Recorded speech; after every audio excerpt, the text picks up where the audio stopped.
ഇതിൻ്റെ മുഴുവൻ വൈരാഗ്യവും തന്ത്രിയോടുണ്ട്. കേസിൽ കുടുങ്ങിക്കഴിഞ്ഞാൽ തന്ത്രി സ്ഥാനം തന്നെ ഇല്ലാതാക്കിയിട്ട് എല്ലാം അട്ടിമറിക്കാനുള്ള ശ്രമം നടന്നു. ആ അറ്റംപ്റ്റ് ഫ്ലോപ്പായിരുന്നില്ലെങ്കിൽ അതോടുകൂടിയിട്ട് ഈ ഇഷ്യൂവിൽ തന്നെ വലിയൊരു മാറ്റമാണ്. സുപ്രീം കോടതി വിധി നടപ്പാക്കിയിരിക്കുന്നു. ഒരിക്കലും കണ്ടംപ്റ്റ് ഓഫ് കോർട്ട് നിൽക്കില്ല. അങ്ങ് ഒരിക്കലും അതിനെ സംബന്ധിച്ച് ടെൻഷൻ ആവേണ്ട ആവശ്യമില്ല. എന്തെങ്കിലും അതിൽ വന്നാൽ, ഒരു കേസ് വന്നാൽ, കണ്ടംപ്റ്റ് ഓഫ് കോർട്ട് വന്നാൽ ഞാനായിരിക്കും ആദ്യം അത് ജയിലിൽ പോവുക. സാറിൻ്റെ വാക്കിനെ വിശ്വസിക്കുന്നു, ഞാൻ അടച്ചിടാം. വീണ്ടും ശബരിമല വിഷയമൊക്കെ സജീവ ചർച്ചയാവുന്നുണ്ട്. താങ്കളുടെ ഒരു പുസ്തകം ഇറങ്ങിയിട്ടുണ്ട്, ശബരിമല സമരവും സുവർണാവസര വിധിയും. അതിൽ താങ്കൾ പറയുന്നുണ്ട്, ശബരിമലയിൽ യുവതികൾ പ്രവേശിക്കാൻ വന്നപ്പോൾ നടയടച്ചിടാൻ ഉപദേശം നൽകിയെന്ന്. എന്തായിരുന്നു ശരി? ഇത് വലിയ ചർച്ചയുണ്ട് താങ്കളുടെ പ്രസ്താവന, ബുക്ക് വന്നതിന് ശേഷമുള്ള ആ കോട്ടുകൾ. അപ്പോൾ എന്തായിരുന്നു ശരിക്കും സംഭവിച്ചത്? ഈ 2018 സെപ്റ്റംബർ 28 സുപ്രീം കോടതി വിധി വന്നത്.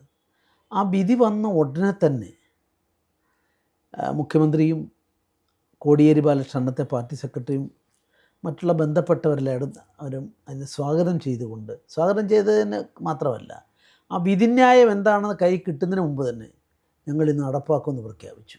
ശബരിമല തകർക്കണം എന്നുള്ളത് നിരീശ്വരവാദത്തിൽ അധിഷ്ഠിതമായ കമ്മ്യൂണിസ്റ്റ് പാർട്ടിയുടെ എക്കാലത്തെ നിലപാടായിരുന്നു. ഈ അവസരവാദപരമായ നിലപാട് അറിയാവുന്നത് കൊണ്ട് അതിൽ പെട്ടെന്ന് തന്നെ BJP എടുത്തു ചാടി അവരും സമരരംഗത്തിറങ്ങി. ഇതാണ് അതിൻ്റെ പശ്ചാത്തലം. അപ്പോൾ തന്ത്രിയെ ആയിട്ട് എങ്ങനെ ബന്ധപ്പെടുന്നത് എങ്ങനെയാണ് ആ സമയത്ത്? തന്ത്രിയോട് ബന്ധപ്പെടാനുള്ള കാരണം, ഏതാണ്ട് 2018 ഒക്ടോബർ 17 ശബരിമല വൃശ്ചിക ഈ 41 ദിവസത്തെ മണ്ഡലവ്രതത്തിന് വേണ്ടിയുള്ള നട തുറന്നത്. 17 ഞാനിതെല്ലാം വ്യക്തമായി ഓർക്കുന്നുകൊണ്ടാണ് പറയുന്നത്. ആ 17 തന്നെ ഇവർ ശക്തമായിട്ട് തന്നെ ശബരിമലയിൽ സ്ത്രീകളെ കൊണ്ടുപോകും എന്ന് ഗവൺമെൻറ് പ്രഖ്യാപിക്കുന്നു. ഒരു വെല്ലുവിളി പോലെ, വിശ്വാസികളുള്ള ഒരു വെല്ലുവിളിയായിട്ടാണ് അതിനെ കണക്കാക്കാനായിട്ട് സാധിക്കുക. അങ്ങനെ വന്ന അവസരത്തിൽ അതിനെതിരായിട്ട് ശക്തമായിട്ട് ഞങ്ങളുടെ സമരം, അപ്പോഴത്തേക്ക് സന്യാസിമാരും ഹിന്ദു സംഘടനകളും എല്ലാം ചേർന്നുകൊണ്ടുള്ള ശബരിമല കർമ്മസമിതിയും രൂപീകരിച്ചിരുന്നു.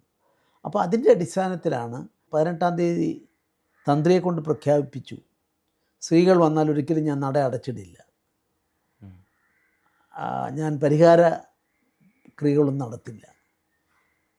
ഇത് പ്രഖ്യാപിച്ച് അത് അന്നത്തെ പിറ്റേ ദിവസം മനോരമയിലും മാതൃക ഫ്രണ്ട് പേജ് വാർത്തയാണ്.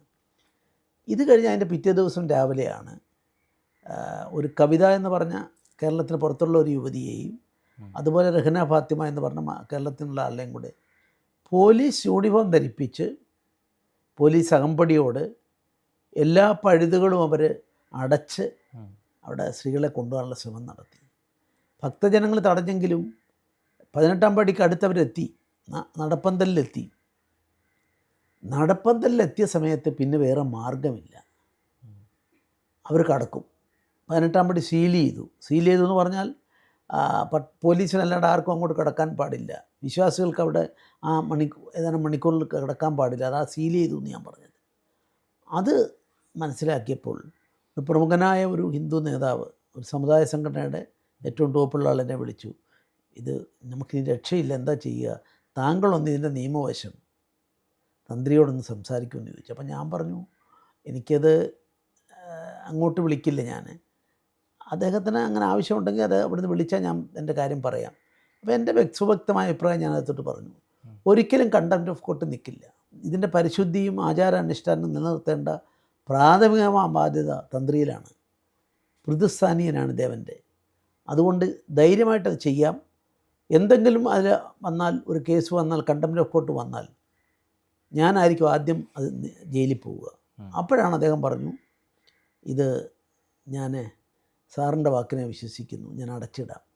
അങ്ങനെയാണ് ഈ നിയമവിരുദ്ധമായി പോലീസ് യൂണിഫോം മറ്റൊരാളെ അണിയിക്കാൻ പാടില്ല ഡ്യൂട്ടി സമയത്ത്, അല്ല പോലീസുകാരനല്ലാതെ വേറൊരാൾ ഉപയോഗിക്കരുത്. It's A criminal offence. ഈ ഒഫൻസ് നടത്തിയിട്ട് അവിടെ വന്നിട്ട് വളഞ്ഞ വഴിയിലൂടെ അവർ സത്യത്തെയും ധർമ്മത്തെയും ആചാരങ്ങളെയും തമസ്കരിച്ച് ബോധപൂർവം ആ ക്ഷേത്രത്തിൻ്റെ അന്തരീക്ഷത്തെ മാറ്റാൻ ശ്രമിച്ചു. അപ്പോഴാണ് അദ്ദേഹം നട അടച്ചിടുമെന്ന് 11:30 മണിക്ക് പ്രഖ്യാപിച്ചു. അങ്ങനെ വന്നതോടുകൂടിയിട്ട് പിന്നെ അത് ഫ്ലോപ്പായി അവരുടെ അറ്റംപ്റ്റ്.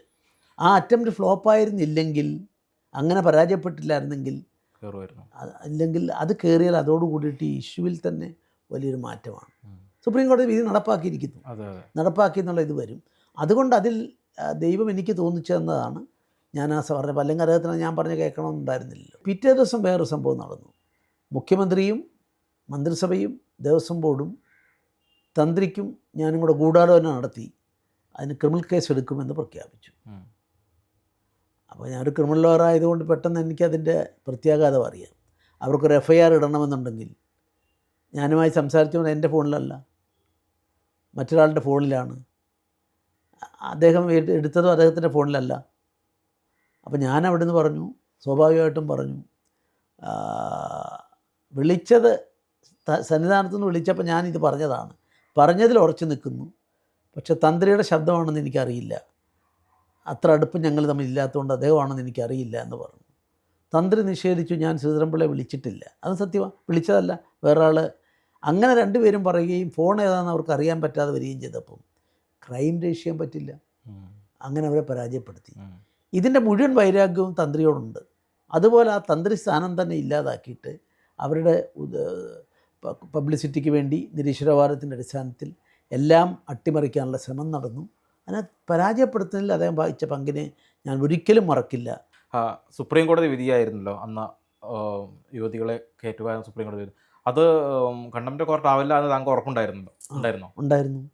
ഉണ്ടായിരുന്നുകൊണ്ടാണല്ലോ അതിനുശേഷം CPMകാരായ 2 പേര്, ഒരു ഡോക്ടർ ഗീതയും 2 പേരുടെ പേര് ഞാൻ എൻ്റെ പുസ്തകത്തിലുണ്ട്. അവർ കണ്ടംപ്റ്റ് ഓഫ് കോർട്ട് സുപ്രീം കോടതി കൊടുത്തില്ലേ? അവിടുത്തെ ഇദ്ദേഹത്തിന് അറ്റോർണി ജനറലിന് കൊടുത്തില്ലേ? 2 എന്തായി? തള്ളിപ്പോയില്ലേ? ഞാനത് തന്ത്രിയോട് പറഞ്ഞ വാക്ക് പാലിച്ചു.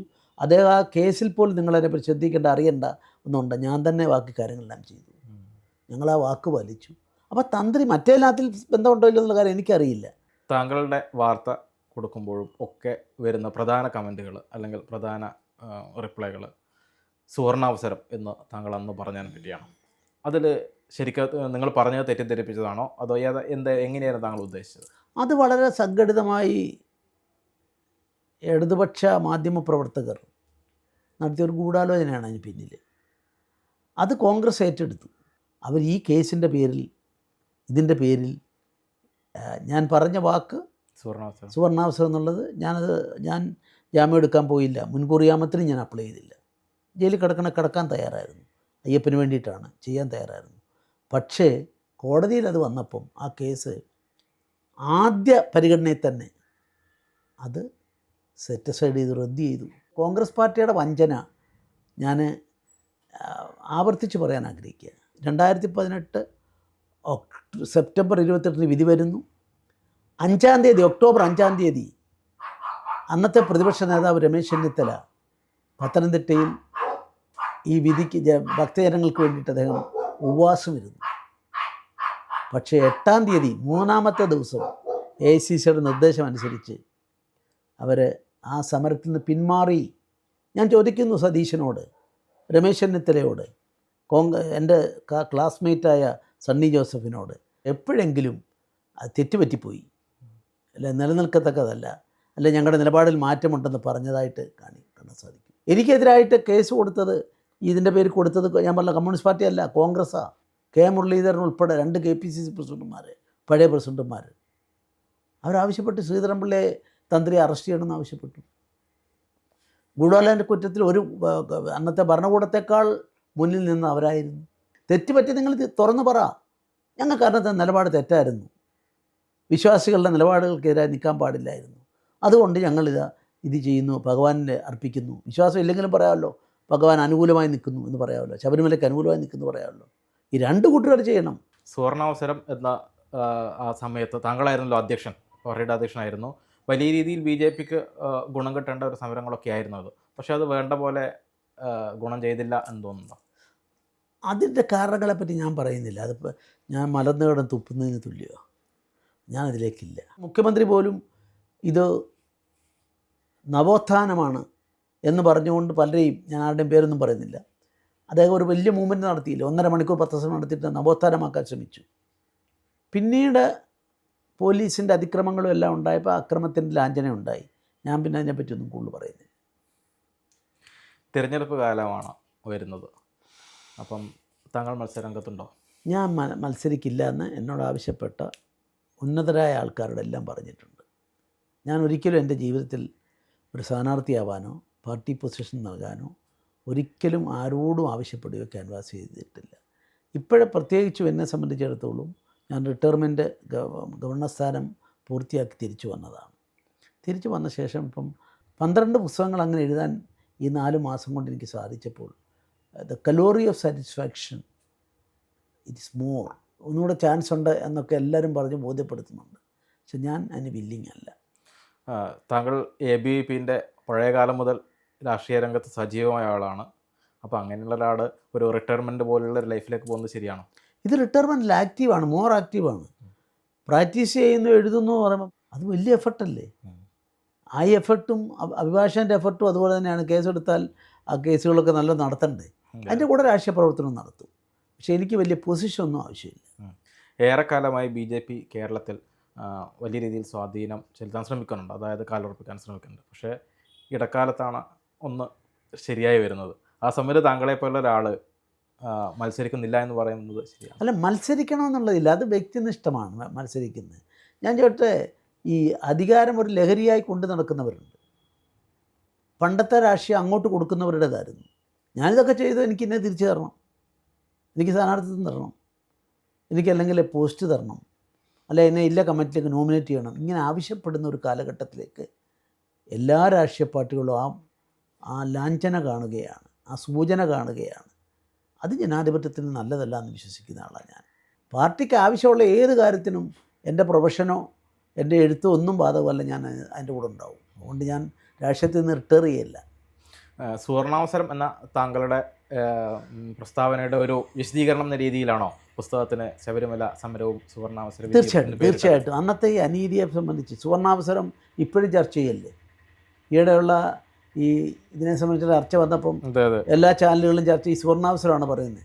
സുവർണാവസരം എന്ന പദം നല്ല പദമാണ്. സുവർണാവസരം എന്ന പദത്തെ നിങ്ങൾ വാസ്തവത്തിൽ അപമാനിക്കരുത്. ആ പദം എല്ലാവരും ഉപയോഗിച്ചിട്ടുള്ളതാണ്. അത് ഉപയോഗിക്കുന്നത് ഏറ്റവും നല്ല പ്രോപ്പർ വേർഡാണ്. അതിന് പറഞ്ഞ് ഞാനെന്താ പറയുക, പാർട്ടിക്കാരോട് പറയുമ്പോൾ. അപ്പോൾ കിട്ടിയ അവസരത്തെ, വെല്ലുവിളികളെ അവസരമാക്കി മാറ്റുന്നതാണ് രാഷ്ട്രീയം. ആണോ? ആണ്. അതുപോലെ തന്നെ പൊളിറ്റിക്സ് ഈസ് എൻ ആർട്ട്, ഒരു കലയാണ്. ശബരിമല യുവതീ പ്രവേശനം കഴിഞ്ഞു. ഇപ്പം ശബരിമല സ്വർണ്ണക്കൊള്ള വലിയ വിഷയമാണ്, വലിയ ചർച്ചയാണ് രാഷ്ട്രീയത്തിൽ. അപ്പോൾ താങ്കളുടെ ഒരു ബോധ്യം എന്താണ്? അല്ലാതെ ഞാൻ രണ്ട് ജഡ്ജിമാരും അന്വേഷണ ഉദ്യോഗസ്ഥർ 3 പേരും പരസ്പരം ആശയവിനിമയം നടത്തിക്കൊണ്ടാണ് ഈ കാര്യങ്ങൾ നടക്കുന്നത്. വലിയ പ്രതീക്ഷയാണ് എനിക്കതിലുള്ളത്. ആ പ്രതീക്ഷ പൂർത്തീകരിക്കാൻ സാധിക്കുമോ എന്നെനിക്കിപ്പോൾ സംശയം വന്നു. ഈ തന്ത്രിയുടെ കാര്യം വന്നപ്പോൾ 41 ദിവസം വരെ നോ എവിഡൻസ് ഉള്ളൊരു കേസിൽ, നോ മെറ്റീരിയൽസ് ഉള്ളൊരു കേസിൽ ഒരു കാരണവശാലും ഒരു തെളിവിൻ്റെ അംശം പോലുമില്ല, വിദൂരമായി പോലും ഇല്ല എന്ന് പറഞ്ഞുകൊണ്ട് കോടതി എല്ലാ ഫയലും പരിശോധിച്ച് ബാക്കിയുള്ളവരോടെല്ലാം ജാമ്യം നിഷേധിച്ച ഓർഡറുള്ളതാണ്. എല്ലാം പഠിച്ചയാളാണ്. അദ്ദേഹത്തോളം പഠിച്ച വേറെ ആരും ഉണ്ടാവും തോന്നില്ല ആ ജഡ്ജിയോളും. അപ്പോൾ അദ്ദേഹം അത് പറയുമ്പം why they have done it? ഇത് ശരിയാണോ? നിഷ്പക്ഷമാണോ? കേരള പോലീസിൻ്റെ ഭാഗമാണ്. അവരെവിടെ പോയി കോടതി പറഞ്ഞാലും അവരിൽ പൂർണ്ണമായും വിശ്വസിക്കാൻ പറ്റുമെന്ന് എനിക്കറിയില്ല. അതുകൊണ്ടാണ് ഞങ്ങളുടെ സംസ്ഥാന അധ്യക്ഷൻ ഇത് ഇപ്പോഴാവശ്യപ്പെടുന്നത്. അതായത് ഒരു റിട്ട് തന്നെ ഫയൽ ചെയ്തിട്ടുണ്ടെന്ന് ഞാൻ മനസ്സിലാക്കുന്നത്. അതായത് CBI അന്വേഷണം വേണമെന്ന്. ഇതുമായിട്ട് ബന്ധപ്പെട്ടായി തന്ത്രിയുടെ വിഷയം നമ്മൾ സംസാരിച്ചു. പക്ഷേ തന്ത്രി എപ്പോഴും അവിടെ സജീവമായിരിക്കുന്ന ഒരു വ്യക്തിയാണല്ലോ. അപ്പം ഒരു തെളിവുമില്ലാതെയാണ് ഇദ്ദേഹത്തെ അറസ്റ്റ് ചെയ്തത് എന്ന് പറയുമ്പോൾ ശരിയാളൊന്നും വിശ്വസിക്കാൻ പറ്റാത്ത കാര്യമാണ്. എപ്പോഴും കാണുന്ന ഒരാളാണ്, എപ്പോഴും അയ്യപ്പനുമായിട്ട് ബന്ധപ്പെട്ടിരിക്കുന്ന ആളാണ്. അപ്പം അദ്ദേഹത്തിൻ്റെ സാന്നിധ്യത്തിലുള്ള സമയത്ത് അവിടുന്ന് ഈ കട്ടിലപ്പാടി പുറത്തേക്ക് പോവുക എന്ന സാധനം പുള്ളി അറിഞ്ഞില്ല എന്ന് പറയുമ്പോൾ അല്ല, അറിഞ്ഞ അത് തമ്മിൽ വ്യത്യാസമുണ്ട്. നമ്മുടെ അവിടെയുള്ള ആചാര അനുഷ്ഠാനങ്ങൾക്ക് തന്ത്രി എന്ന നിലയിലുള്ള നടപടികൾക്കോ ആത്മീയ കാര്യങ്ങൾക്കോ അല്ലാതെ മറ്റുള്ള കാര്യത്തിൽ അയാൾക്ക് ഉത്തരവാദിത്വമില്ല. അത് അറിഞ്ഞോ ദേവസ്വം ബോർഡല്ലേ അത് ചെയ്യുന്നത്. അപ്പോൾ അത് അറിഞ്ഞു എന്ന് തന്നെ വിചാരിക്കുക. അറിഞ്ഞു എന്നുള്ളതൊരു കുറ്റമാണോ? ആക്ട് ചെയ്യേണ്ടവർ ആക്ട് ചെയ്യണം. ഒരു ആക്ട് ചെയ്യുന്നതിൽ ചെയ്യാതിരുന്നിട്ടുണ്ടെങ്കിൽ അവരാണ് കുറ്റവാളികൾ. ഒരു കാര്യം ഞാൻ പറയാം, ശബരിമല സമര കാലഘട്ടത്തിലുമുള്ള ചരിത്രം, ഓരോരുത്തരുടെ ചരിത്രം എന്നെ സംബന്ധിച്ചിടത്തോളം എനിക്കറിയാം. അന്നത്തെ നിയമരംഗത്തുള്ളവരുൾപ്പെടെ ഇവിടെ അന്ന് നേതൃത്വം കൊടുത്തവർ, ഏതെങ്കിലും ഒരാൾ കാലത്തിൻ്റെ പ്രഹരമേക്കാത്ത ഒരാളിനെ പറയാം. അവരൊക്കെ ദുഃഖിതരായി, വ്രണഹൃദയരായി. അവരൊക്കെ ചെയ്ത കുറ്റത്തിന് പശ്ചാത്താപിക്കേണ്ടി വന്നു. ഓരോരുത്തരും എടുത്തു നോക്കിക്കോളൂ. അന്നത്തെ ഉദ്യോഗസ്ഥന്മാർ, അന്നത്തെ ഗവൺമെൻറ്റിൻ്റെ ഈ കാര്യങ്ങളെല്ലാം ചെയ്ത ആൾക്കാർ, ഇനി അതിന് കൊടുത്ത രാഷ്ട്രീയ നേതാക്കന്മാർ, എല്ലാവരെയും ഞാൻ ഭഗവാനെ കുറ്റപ്പെടുത്തുന്നില്ല. ഭഗവാനെ പ്രതികാരം ചെയ്യുന്ന ആളാന്ന് പറയുന്നത് ശരിയല്ലല്ലോ. അതുകൊണ്ട് കാലം അവരോടൊക്കെ പ്രതികാരം ചെയ്തിട്ടുണ്ട്. ഇവിടെയും കട്ടളയുടെ കാര്യത്തിലും ഇന്നെല്ലാം ഇത് വന്നത് ഭഗവാന്റെ നിശ്ചയമാണ്. ഇതിൽ ഉപ്പ് തിന്നവരൊക്കെ വെള്ളം കുടിക്കും എന്ന് എനിക്ക് ഉറപ്പുണ്ട്. തന്ത്രി ഇപ്പോൾ പറഞ്ഞിരിക്കുന്നത് തന്നോടിപ്പോൾ പ്രതികാരം ചെയ്തതാണ് അന്നത്തെ വിഷയത്തിൽ നിന്നാണ്. ഞാൻ അതിനോട് 100% യോജിക്കുന്നു. ഞാൻ ചെന്ന ദിവസമാണല്ലോ അദ്ദേഹം അതിന് ശേഷമാണ് അത് പ്രസ്താവിച്ചത്. കാരണം അന്ന് അദ്ദേഹത്തെ ഒരു ക്രിമിനൽ കേസിൽ കുടുക്കി സർക്കാർ പറഞ്ഞതുപോലെ ചെയ്യാതെ അന്നത്തെ അവരുടെ നിഗൂഢ ശ്രമത്തെ ചെറുത്ത് തോൽപ്പിക്കുന്നതിൽ മുന്നിൽ നിന്നു. അത് ഞാൻ എൻ്റെ പങ്കും അതിലുള്ള വിനീത ഭക്തൻ എന്നുള്ളതിൽ എൻ്റെ പങ്കും അതിൽ പ്രകടമാണ്. BJP ഏറെ പ്രതീക്ഷ വെക്കുന്ന ഒരു തീർച്ചയായും ഞാൻ അതുകൊണ്ടാണ് പറഞ്ഞത് വരാനിരിക്കുന്നത്. BJPക്ക് കിട്ടിയ ഒരു സുവർണാവസരമായി ഞാൻ ഇതിനെ കാണുകയാണ്. ഈ പ്രാവശ്യ ഇലക്ഷനെ ഇത്തവണ അവിടെ സമർത്ഥനായ അതിൻ്റെ സംസ്ഥാന അധ്യക്ഷൻ അദ്ദേഹം എല്ലാവരും യോജിപ്പിച്ച് കൊണ്ടുവന്നതിൽ വലിയ നേട്ടം അദ്ദേഹത്തിന് ഉണ്ടാക്കാൻ സാധിച്ചിട്ടുണ്ട്. കേരളത്തിൻ്റെ രാഷ്ട്രീയ ചരിത്രം ഇന്ത്യയിലെ മറ്റെല്ലാ സംസ്ഥാനങ്ങളിലും കേന്ദ്ര ഭരണകൂടത്തിന് അനുകൂലമായി ജനങ്ങൾ ചിന്തിച്ചപ്പോൾ ഇവിടെ കുറച്ച് ആളുകൾ വൈകിപ്പോയി. പക്ഷേ ഇതോടുകൂടി ആ തെറ്റ് തിരുത്തും. തീർച്ചയായും BJP കേരളത്തിലെ നിയാമക ശക്തിയായിട്ട് മാറും. അത് അസംബ്ലി പ്രാതിനിധ്യത്തിൽ ഉൾപ്പെടെ മാറും എന്നാണ് എൻ്റെ ഉറച്ച ആത്മാർത്ഥമായ വിശ്വാസം.